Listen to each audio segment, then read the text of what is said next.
Hello, everyone, and thank you so much for checking out the video. I hope you're dealing with the coronavirus pandemic as best you can.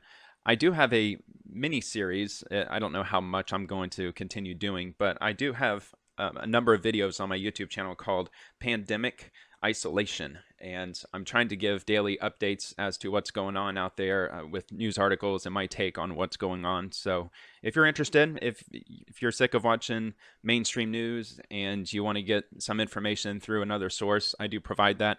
The videos usually range from an hour. Over the weekend, they get about 2 hours, maybe a little more because I have some extra time.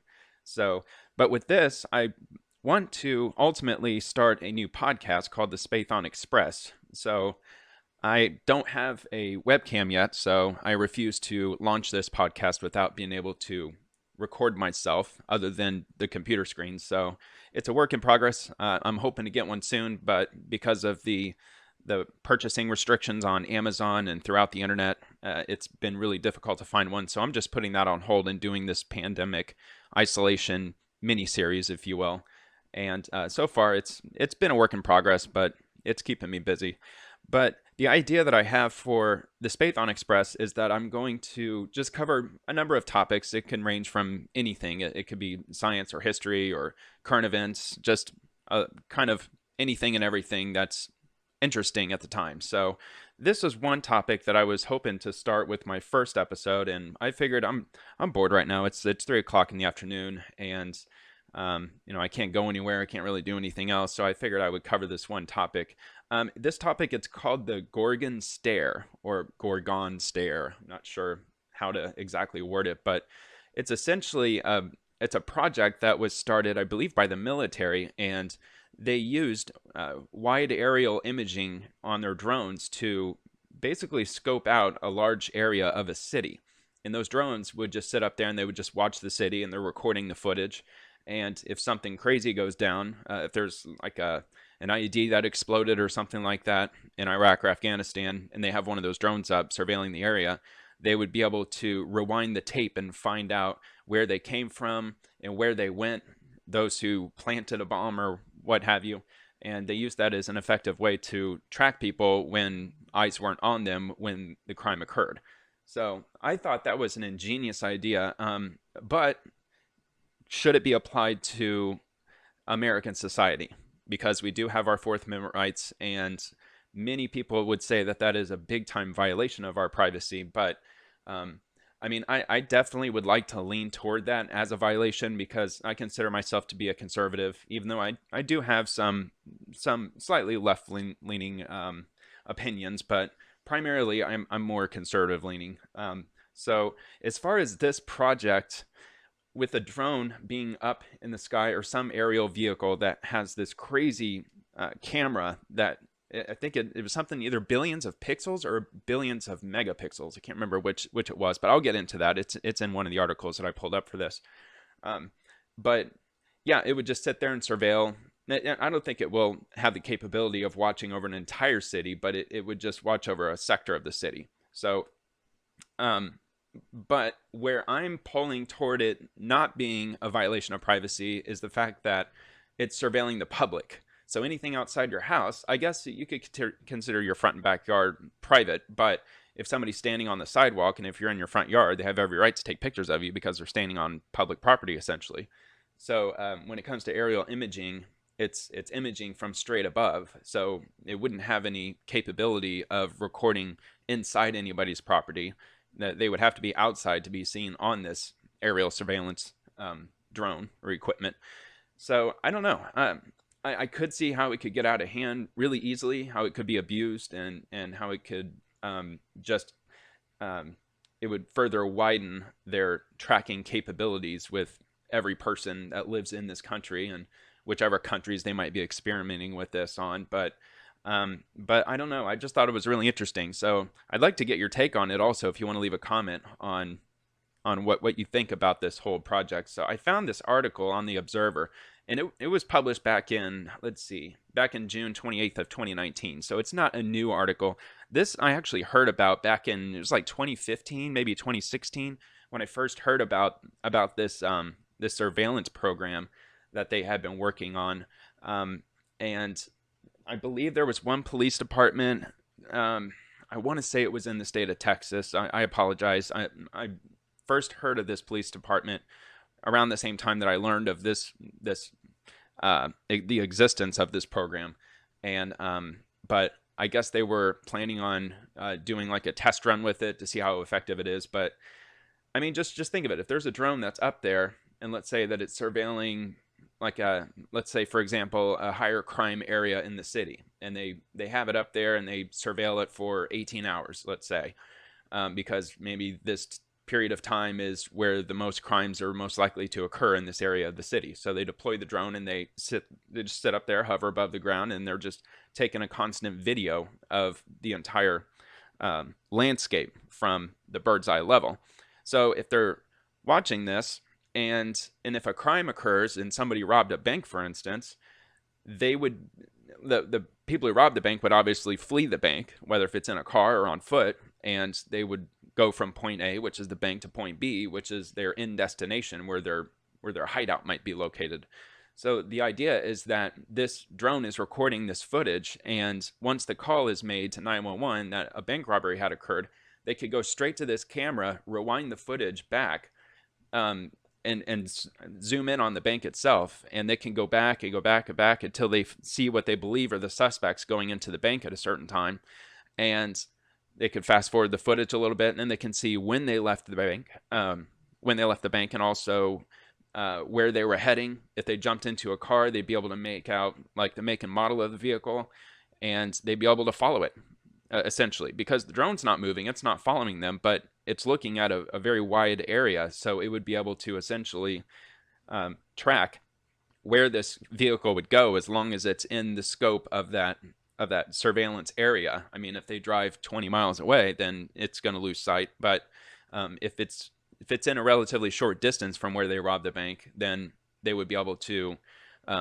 fast forward the tape and find out where the vehicle went to, into which garage and which house and which neighborhood. And they would just simply tell the cops where they are, and they would just keep an eye on the house to make sure everybody's still there when the cops show up. I mean, I thought that was completely ingenious. I thought that was insane. Like, just something relatively simple. The technology, I'm sure, is not simple, but just the act of just hovering a camera up in the sky just to watch an area of a city, like a map of like the grid of the city, was I don't know, that's a crazy concept, and it could be the same if somebody goes missing, for instance, or if somebody was murdered in their house. They would be able to rewind the tape back to where they think the crime occurred, or if they don't know exactly what time it happened, they can have somebody just sit and just watch the footage zoomed in by their house or apartment, and just wait for somebody to come in, somebody to leave, or when the victim came in, did they go in with somebody, like walking from a car into the building? I mean, I'm sure that there would be like a lot of technicalities involved with all that, because I'm sure that this drone, I mean, obviously I don't think it would recognize a face. I'm sure it would be able to pick up like colors of clothes and the vehicle makes and models, probably even the year. But anyway, I'll go ahead and get into this article, and I think I plan on reading all of it. Usually in my past videos that I make with the coronavirus updates, I would go through articles and just highlight what I think is most relevant. And if there's kind of just fluff for material, I just kind of skip over that. But for this one, I read about half of this article before I decided, yeah, let me pull this one up and discuss this for a little bit. I just figured I'd go with it. Pretty good article. And if you type in Gorgon Stare, let me just show you real quick. Here, let me do this. All right, so it'll pull up a lot of stuff. That one came up a few times, Hollywood and hypersurveillance. But yeah, they mentioned that in the year 1998, yeah, with Enemy of the State, that's the name of the movie, where I don't think it was the CIA that were going after Will Smith's character. Actually, I think it was. It was either them or the NSA. It was one of those intelligence agencies. They were using a satellite orbiting in space that was recording just a constant live feed of like an imagery of probably the whole country because the satellite was up in space, and they would zoom all the way down and they'd be able to just make out an individual. And it was just basically the exact same thing that they're talking about with the Gorgon Stare. And that was back in 1998. So kind of makes me wonder, what the hell do they have out there now that they probably are using that we don't even know about? But yeah, so there's definitely a lot of stuff to read about if you're interested in getting into this a little further, diving right in. That's a pretty good example right here of an image that they're showing that, I mean, they were talking about using drones possibly if the camera technology gets lightweight enough.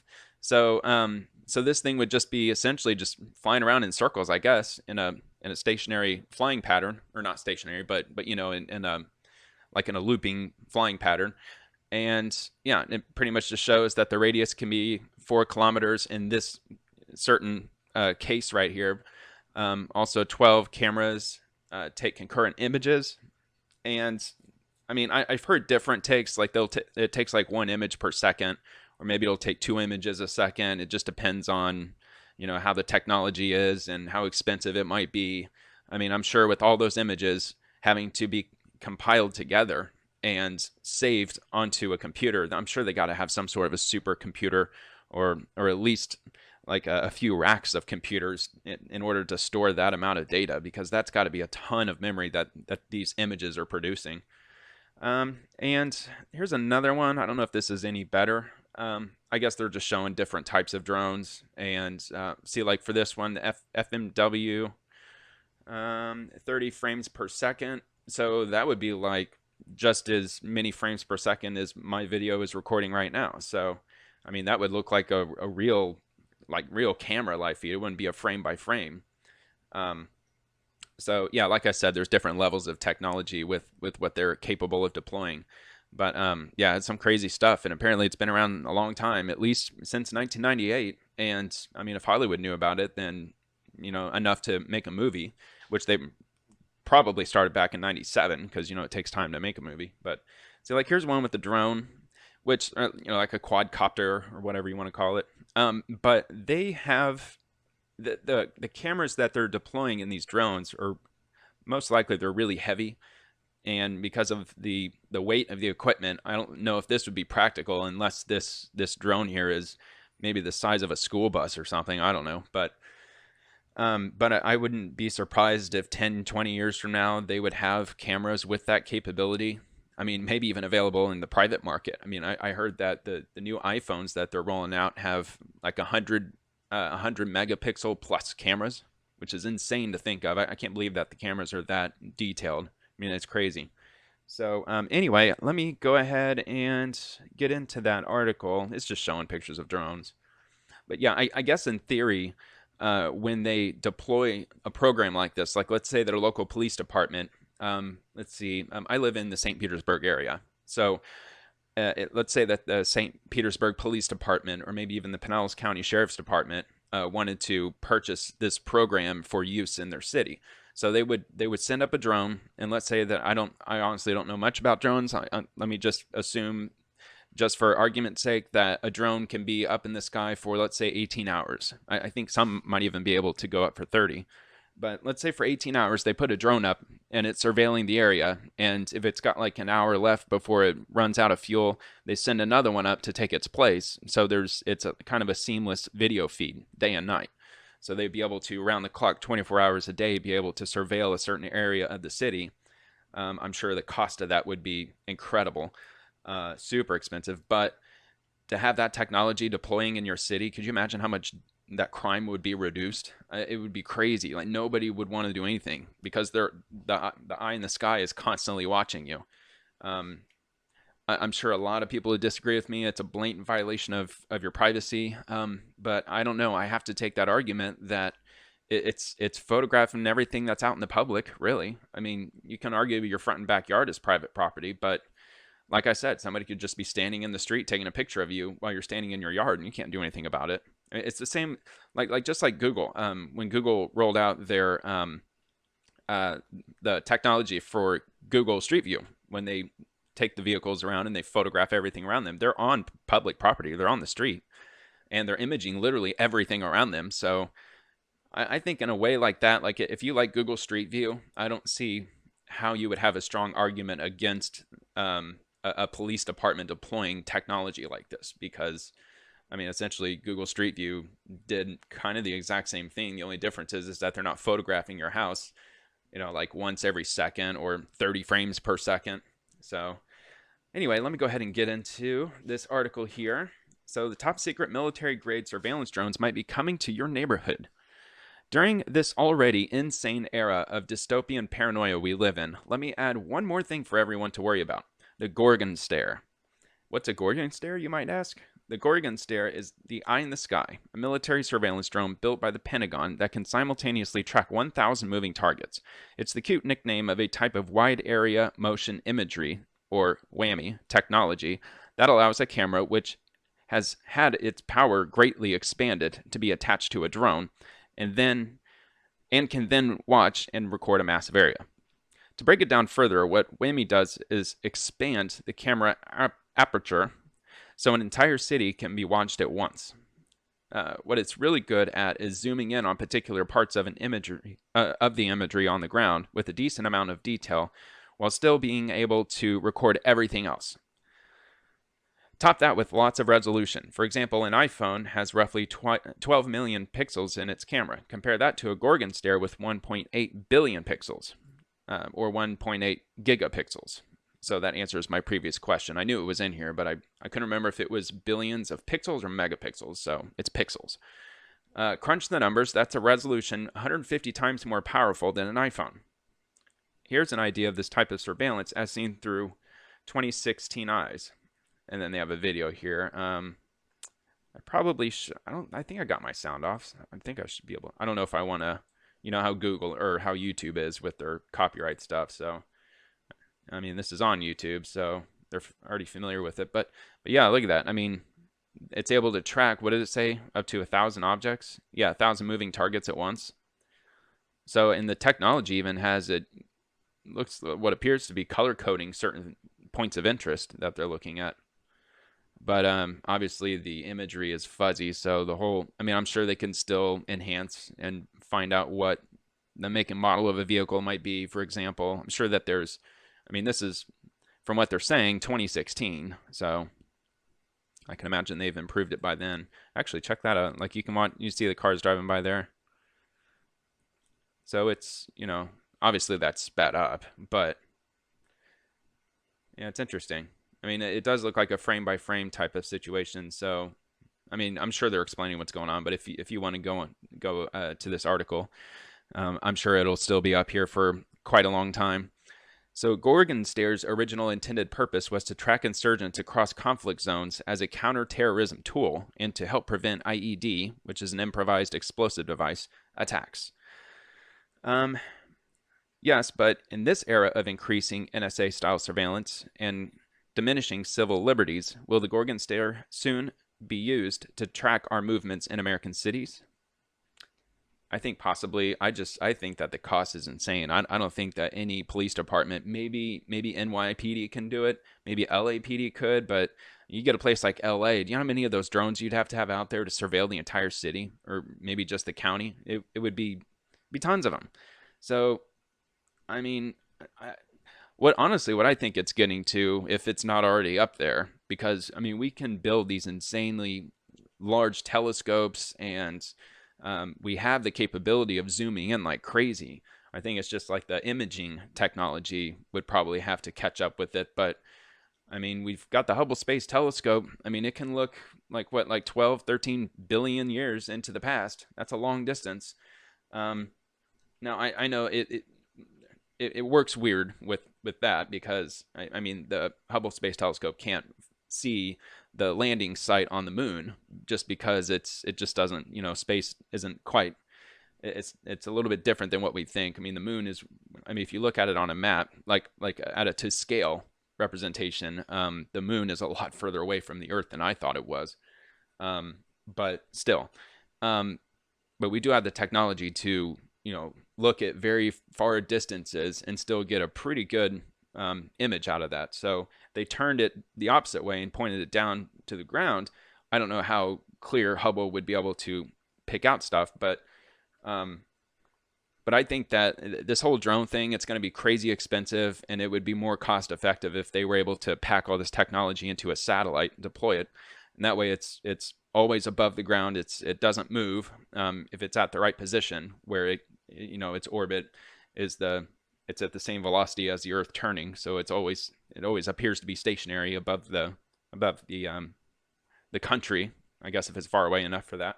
But yeah, to surveil the entire United States. I mean, I don't know if we could build a camera that strong, even in 100 years. But for all I know, they already have it. So anyway, let's see. All right, let me get into this a little more. The name alone, Gorgon Stare, does not create the sense of assurance of a better private tomorrow. In Greek mythology, a gorgon was a monster with hair comprised of live snakes. Gorgons, such as Medusa, were so horrifying that those who stared at them would turn to stone. I remember hearing about those stories. And they spelled that wrong. This article is kind of screwing me up. It doesn't flow as well as it did when I was reading it. Though that's mythology, surveillance drones raise a host of significant privacy and civil liberties issues. One major problem, privacy laws have not evolved at the same rapid pace of drone technology, leaving law enforcement with the belief that they can use drones to spy on citizens without the benefit of warrants or legal processes. Okay. When they mention that, like you got to have a warrant, that is true. It's like wiretapping, like the wiretapping laws, where they can be using their phone in public, but you still can't tap into their phone because that's privacy. I don't know. That's not really the same as like video surveillance. I don't know, but I can see this is where it gets really murky. And I'm sure everybody has their own opinion on something like this being deployed in their city or their area. Let's see, in 2016, a company called Persistent Surveillance Systems did an extensive aerial surveillance program in Baltimore. It's in Baltimore. I thought it was in Texas, but it's in Baltimore. That's the city that I heard about, which was not only used for investigative law enforcement, but the technology was also used on the people of Baltimore without their knowledge. I mean, what's that dude's name? Elijah Cummings. He's he passed away recently, but he was a Congress member from Baltimore, and I mean, every time I hear about Baltimore on the news, it's never good. I mean, it's crumbling apart. I guess the crime is crazy there. The number of shootings is up really high. Yeah, apparently that's just a city in turmoil. But I don't know. I did hear about that one guy. It's some Trump supporter guy. He I don't remember his name, but he goes to like different cities and he cleans up trash, I guess. So I guess he cleaned up.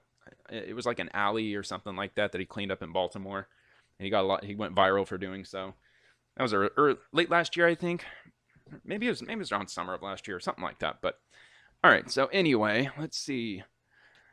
Yada yada. Okay, so Ross McNutt, who was in charge of the company, defended the program by saying it was not illegal. Will the future Edward Snowdens of the world come forward and tell us how the NSA has been spying on us with drones for all these years? In Arthur Holland Mitchell's book, Eyes in the Sky, The Secret Rise of Gorgon Stare and How It Will Watch Us All, he points out that the Gorgon Stare's origins lie partially in the 1998 Will Smith thriller Enemy of the State. In the movie, an innocent man, Will Smith, is pursued by a rogue spy agency that uses the advanced satellite Big Daddy to monitor his every move. Let's see. Holland Mitchell, who is the founder and co-director of Bard College's Center for the Study of the Drone, said the dystopian movie inspired a researcher at the top-secret Lawrence Livermore National Laboratory, who used it as a blueprint for the most powerful surveillance technology ever created. It would be a much different surveillance world if the researcher was instead inspired by Bad Boys 2. See, that's why I don't read these italicized and these in parentheses ones. It's fluff. Could have done without that tidbit. Let's see here. Big Daddy is fiction. Gorgon Stare is reality. And everyone involved in the development of Gorgon Stare, who Holland Mitchell interviewed for his book, was very realistic about the fact that they had created a very dangerous tool if it's misused. Back in the old-timey days of 2011, the U.S. Air Force collected over 325,000 hours of drone footage, just in that year alone. To break it down, that's 37 years worth of video that was gathered by one military service utilizing 2011 technology. And I will bet that it was quarterbacked right here in MacDill Air Force Base, because apparently that's like the headquarters for the Iraqi and Afghanistan wars. I guess like most of the drone flights, and I guess it's all headed up down here in MacDill Air Force Base, which is, I mean, it's cool in the way that it's local. I mean, it's not far away. I've been there for their air shows before, which the unfortunate news that they canceled it this year, along with literally everything else getting canceled. But all right, so anyway, let's see here. So why would this be bad if it were used in the public sector? We already have non-militarized drones becoming part of our civilian daily lives in a number of ways. These are the flying robots that we warmly welcome because they were going to deliver us burritos. Man, come on, people. It's just, I don't know. I'm not going to say it's lousy writing. I'm just saying, like, they could have done without that.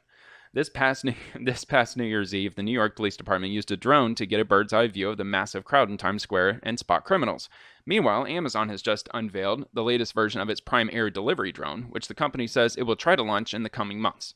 I don't see that happening, but I don't know. We'll just have to see. I just see lots of liabilities, lots of too many drones flying around. I think people are really going to get sick of those things really fast. I mean, if you think about how loud that thing would have to be to lift up and drop off a package, I think just the noise alone would be crazy annoying. I'm just basing that on how loud drones are. I mean, I couldn't imagine how loud a drone would be that can drop off a 15-pound package at your doorstep. Plus the cost. I mean, is it like, come on, people. I know we're Americans, but we're, at least some of us who's listening to this, but I mean, yeah, we live in a we want it now kind of world, but seriously, like, you really have to have something that badly that you're willing to pay probably like $75, maybe $100 to have an air delivery drone fly out this package for you. I mean, come on, to me that's stupid. It's ridiculous. I mean, they've got next day delivery. Okay, they have same day delivery if you order it. I think it's like before 10 o'clock or 11 o'clock or something. I don't know. I don't see Amazon. I mean, maybe in one city. Maybe in one of these, I don't know, like wannabe utopia type cities where everybody wants, everybody to have everything for free and not have to work for anything. And I don't know, whatever. I'm just talking out of my rear on that one. But so anyway, let's see. Amazon also has another offering from its drones, surveillance as a service. Yeah, that's scary. Okay, that's getting scary because I don't want Amazon. I mean, it's bad enough that we have Echo and whatever the other one's called, Dot or something like that. I mean, it's bad enough because they actually do record. If you didn't know that, those, the Amazon Echo. I know there's another one. I can't think of the other name, but Alexa. That's what it was, Alexa. And my apologies if you're watching this and you had one nearby because it probably just activated. But anyway, yeah, those things, they don't just record you when you speak to them. It's recording 24 hours a day, around the clock. It's literally recording your entire room. And Amazon has come out and admitted it.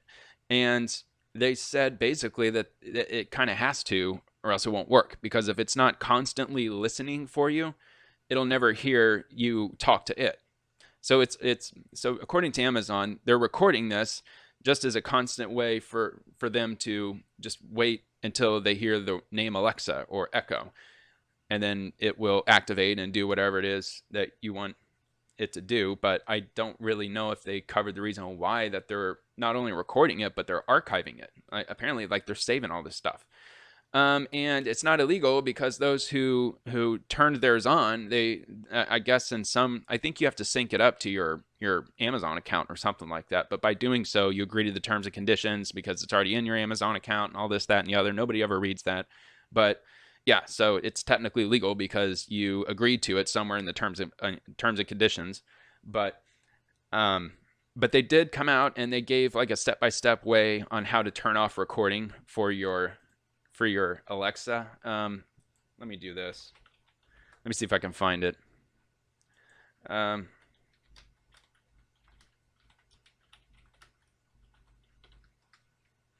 me see here. Alexa and your privacy. In the Amazon Alexa app on your smartphone, follow these steps. tap the three horizontal lines in the top left, tap Settings, tap Alexa Account, Alexa Privacy, tap Manage How Your Data Improves Alexa, and then toggle the button next to Help Develop New Features to the off position. Holy cow. Hold on. There was more. That's why I had to click on it here. Okay. Toggle the button next to the Help Develop New Features to the off position, which is right here. So when you have Alexa and you know, if you, I guess if you don't have the app, I guess it's just doing it by default, that it's just constantly recording you. But when you get the app, it's already switched to on, because, you know, they say up front, like, oh, well, no, it's nothing. We're using the information to help us get better at doing so. Like, okay, yeah, well, that's one reason you're doing it. Where are all the other ones? I mean, who are you selling all of my conversations to? I mean, you know, I'm sure that there's an ulterior motive. There always is. So let's see. So number 7, toggle the button under Use Messages to Improve Transcriptions to the off position. What? Yeah, it says here, allow Amazon to use messages you send with Alexa to improve transcription accuracy. Okay. I thought it was a little more specific than that. I thought it was saying something like I don't know how, I guess that's just the way they worded it, but essentially by following these steps, if you have an Alexa device, you can still use Alexa and it won't be recording you and saving the recording of you.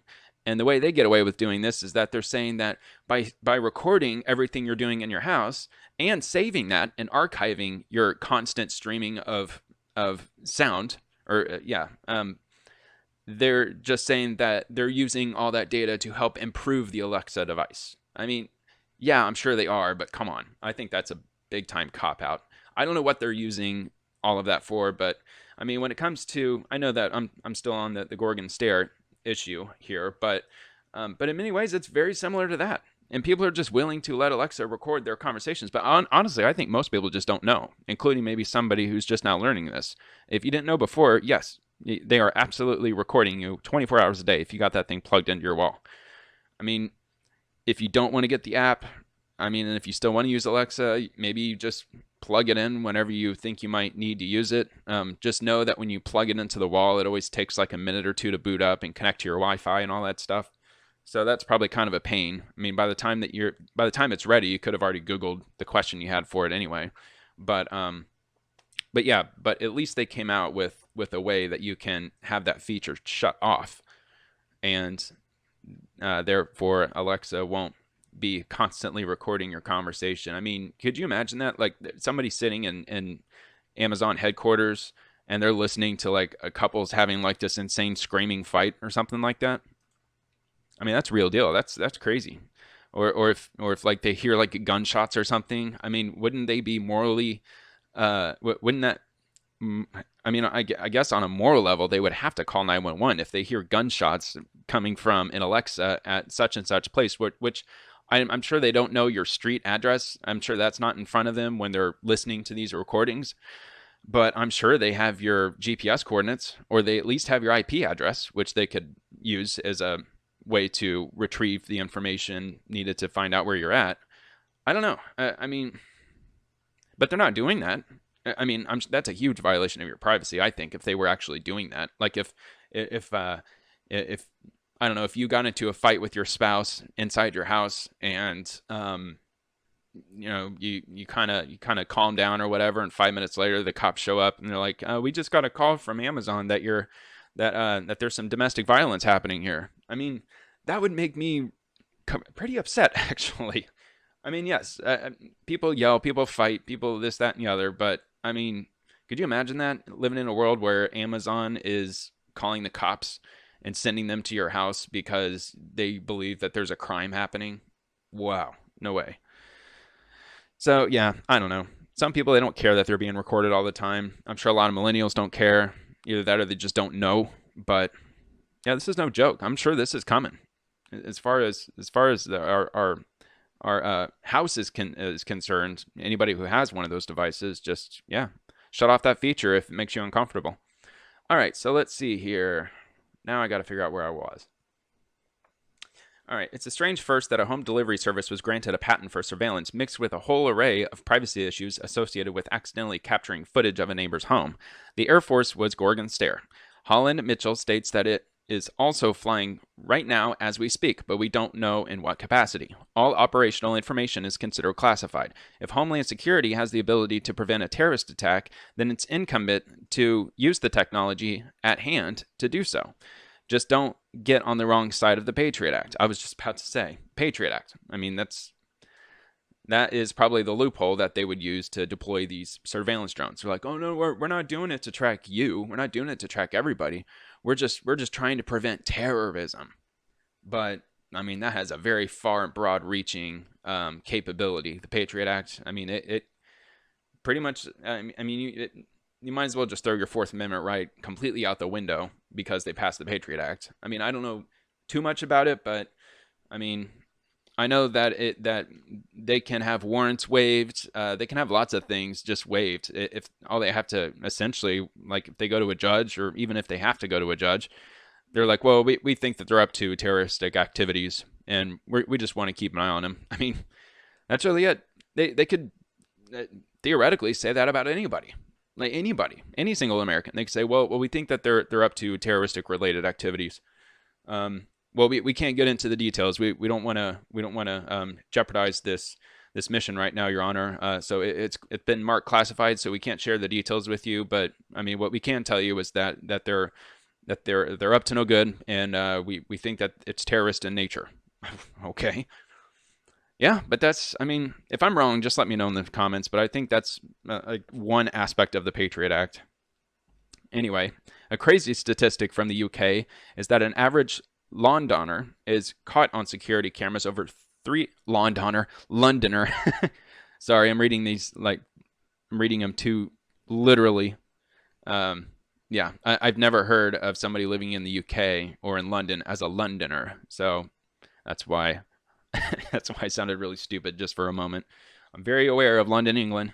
I'm very aware of the UK. But yeah, all right. Let me start that over again. A crazy stat from the UK is that an average Londoner is caught on security cameras over 300 times a day, while in the US, an average American citizen might be caught on camera more than 75 times. Gorgon Stare presents a tangible fear that we are always being observed from the sky, and this will directly impact our behavior, desires, and decisions when entering into public spaces, creating a society where people could become scared to organize around, say, a political cause. It's a phenomenon brought up in French philosopher Michael Foucault's, I know I'm saying that wrong, 1975 book, Discipline and Punish, in which an inmate in prison believes he is always being watched and thus he polices himself for fear of punishment. Plus, drone surveillance is a slippery civil liberties legal slope that has been addressed by the ACLU. Oh, yeah, ACLU, okay. Quote, routine aerial surveillance in American life would profoundly change the character of public life in the United States. Rules must be put in place to ensure that we can enjoy the benefits of this new technology without bringing us closer to a surveillance society in which our every move is monitored, tracked, recorded, and scrutinized by the authorities. The ACLU also noted that drones, quote, deployed without proper regulation, drones equipped with facial recognition software, infrared technology, and speakers capable of monitoring personal conversations would cause unprecedented invasions of our privacy rights. End quote. And that goes back to me saying, well, you know, like the wiretapping law, they need a warrant to tap your phone. I think in every state, I think. But if they're hooking up equipment to a drone in order to listen to what this person is saying, how is that any different from tapping their phone? Except the fact that you're hearing the other person talking on the other end of the phone. But yeah, I mean, I think that's an obvious violation. But maybe it's not, because you are out in public when you're talking and you are only hearing one side of the conversation. So I mean, I know that there's a lot of two-party states. Most of the United States is a two-party recording state, meaning that you're not legally allowed to record anybody's phone conversation, even if it's a conversation between you and another person. You can't record anybody without their consent, hence a two-party consent state. There are a few that are one-party consent, which means that, you know, I can record you all I want, and there's nothing you can do about it except not talk to me or not call me. And so, I mean, like you can record them, but you have to let them know. That's why most companies, when you call a 1-800 number, they say this call is monitored, or this call is recorded for quality and assurance. That's why. Now it's, you know, you don't have to say, yes, I consent to that, but by staying on the line, you are consenting because they just made you aware that your call is being recorded. So, but I think that if you're in a two-party state and you didn't give somebody consent and you record something and they said something incriminating, or like if you're talking to somebody on the phone and they were like, "You're GD right, I killed him 2 days ago," and using this, that, and the other, you're like, "Oh my God, I just recorded that. I got you to admit you killed somebody." That's not admissible in court if they didn't give you permission to record their conversation. So maybe I got that skewed. Maybe there's a loophole with that. If you got somebody on tape admitting to a crime like that, maybe, but I don't think so. Not if it's a two-party state. So anyway, let me wrap this up here. All right. So once again, why is this a bad thing?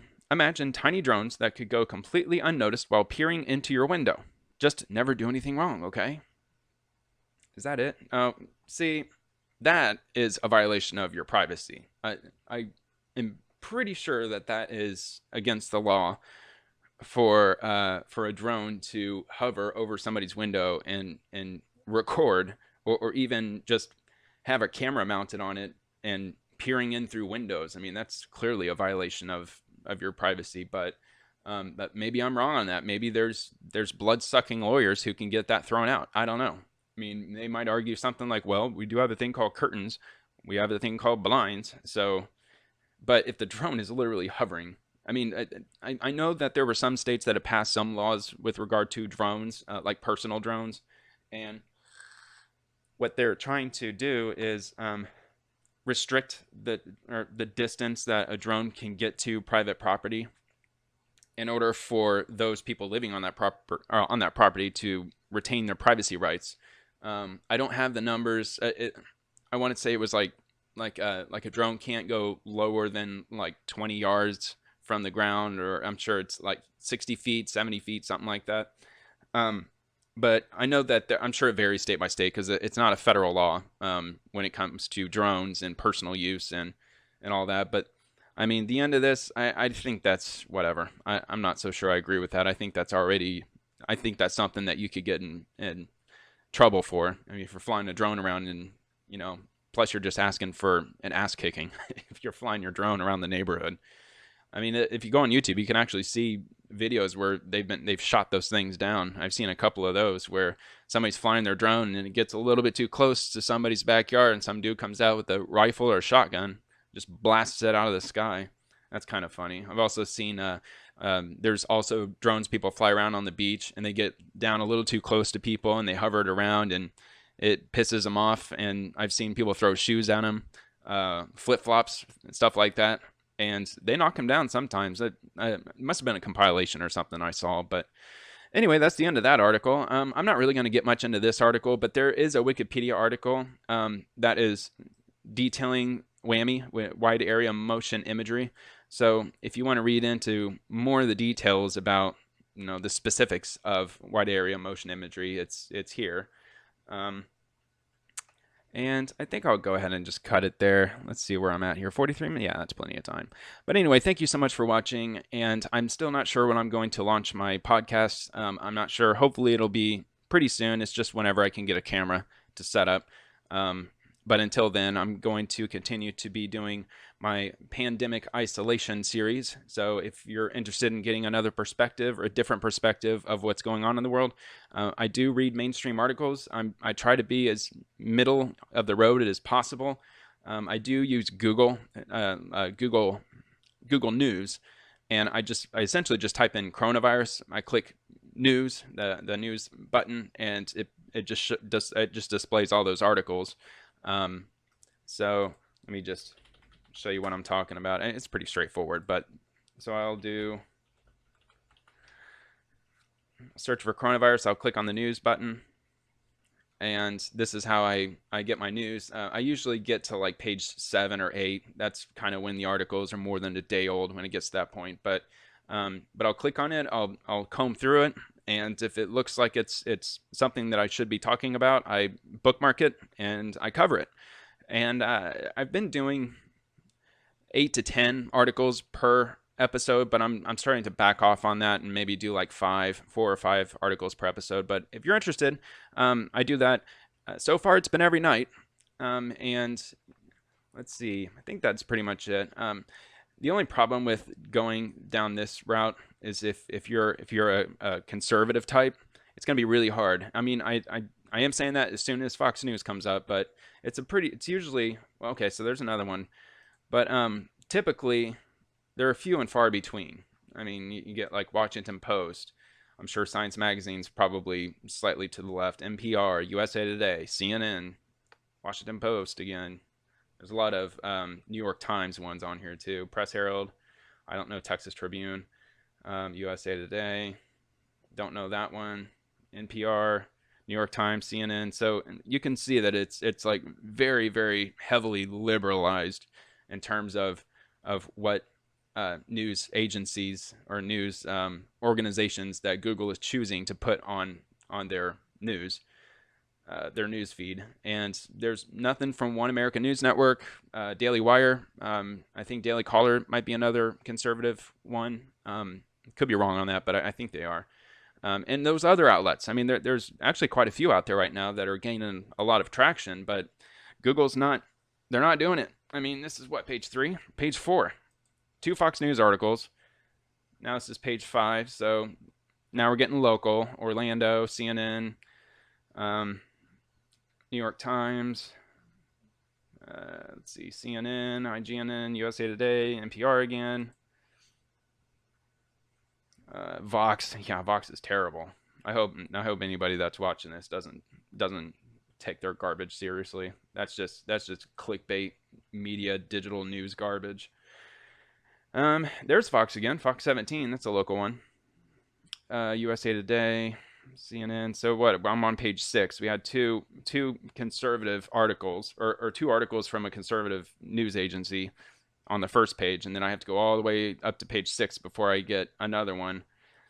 Not the same as Fox News, but it's still the same company. I would have liked to seen something else, like One American News Network, for example. I mean, they're on cable TV, but yeah. So what I do in order to try to offset this, Politico, I will go on here and I'll get several articles using this method, and then I will just go to the individual websites, like One American News Network, or the Daily Wire. And if you have any good news websites that you can throw down in the comments for me, I would really appreciate that. I know this isn't pertaining to my coronavirus series necessarily. I just figured I give it a brief plug because that's what I'm focusing on with most of my YouTube related time lately. But I might start to post some of these topics, just random topics that don't have anything to do with coronavirus, because honestly, it takes a lot out of you. If you're watching the news, that's all they're talking about. And it was kind of a nice breath of fresh air for me when I covered this particular topic with Gorgon Stare. So I definitely get more enjoyment doing just articles that are just different, just in any way different from coronavirus. So maybe in the days to come, I might put some more of these on my YouTube channel. And I hope you enjoyed watching. And yeah, just keep looking for the next one, and I will hopefully see you in the next video. Stay safe out there.